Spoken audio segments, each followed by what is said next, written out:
Presiden Prabowo meminta persoalan utang kereta cepat Wush diselesaikan dengan skema terbaik. Pengamat ekonomi Wijayanto Samirin mengungkap opsi paling realistis untuk diajukan Danantara dalam negosiasi utang Wush saat ini adalah perpanjangan masa tenggang dan juga tenor pinjaman.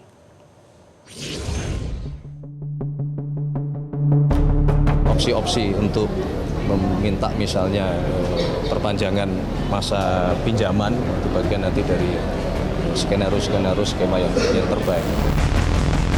Dalam rapat terbatas dengan jajaran tim ekonominya, Presiden Prabowo Subianto meminta Menteri Keuangan Purbaya Yudi Sadewa dan BPI Danantara mencari cara dan melihat berbagai opsi untuk menyelesaikan utang kereta cepat Wush tanpa gejolak ke perekonomian.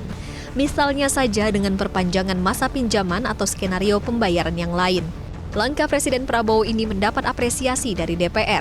Anggota Komisi 6 DPR RI, Herman Hairon, menyampaikan bahwa penyelesaian masalah hutang Wush saat ini masih dikaji dengan mempertimbangkan berbagai alternatif sebagai salah satunya dengan negosiasi restrukturisasi penyesuaian jangka waktu pinjaman. Saya kira ini sudah tepat ya, arahan dari Presiden Prabowo Subianto.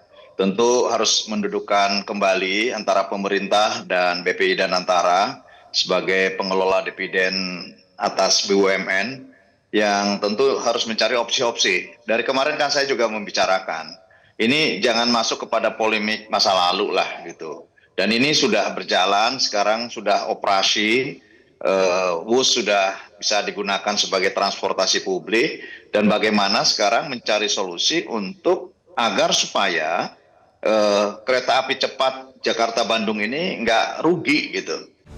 Pengamat ekonomi Wijayanto Samirin memaparkan setidaknya ada beberapa komponen utama yang bisa menjadi bahan negosiasi dalam restrukturisasi utang proyek kereta cepat Wush. Di antaranya perpanjangan masa tenggang atau grace period, tenor, suku bunga hingga debt to equity swap, yakni menukar utang dengan saham. Namun dari sejumlah opsi itu yang paling realistis untuk diajukan BPI Danantara dalam negosiasi utang Wush saat ini adalah perpanjangan masa tenggang dan perpanjangan tenor pinjaman. Ada beberapa poin yang bisa kita lakukan. Yang pertama, tenor diperpanjang. Tadi Pak Herman mengatakan dari 40 ke 60. Kalau bisa lebih panjang lagi bagus. Kemudian grace period, kalau bisa minta diundur. Tambahan, bukan 10 tahun lagi, tetapi menjadi 12 tahun. Jadi bukan 2028 kita membayar pokok, tapi 2030.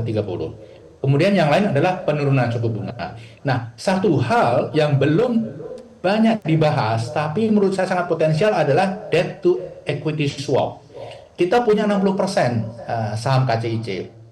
Sebenarnya bagi Indonesia tidak perlu 60%, cukup 51%. Yang penting kita punya kontrol. Nah, equity itu bisa di swap, sehingga beban utang kita turun.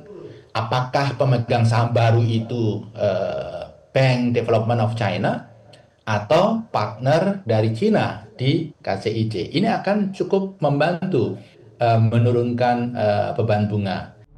Hingga kini, proses negosiasi restrukturisasi utang proyek kereta cepat Wush masih terus berjalan. Chief Operating Officer CEO Danantara, Doni Oskaria, sebelumnya meminta masyarakat tidak perlu khawatir soal rencana restrukturisasi utang Wush yang diklaim bakal dilakukan selama 60 tahun. Menurutnya, saat ini operasional Wush dinilai positif yang terlihat dari banyaknya penumpang harian. Yang pasti, skema pembayaran baru sekalipun masih membutuhkan subsidi diharapkan tidak dirancang untuk memberatkan kas negara atau APBN maupun Danantara sebagai induk BUMN. Tim Liputan, Metro TV. Jelajahi cara baru mendapatkan informasi. Download Metro TV Extend sekarang.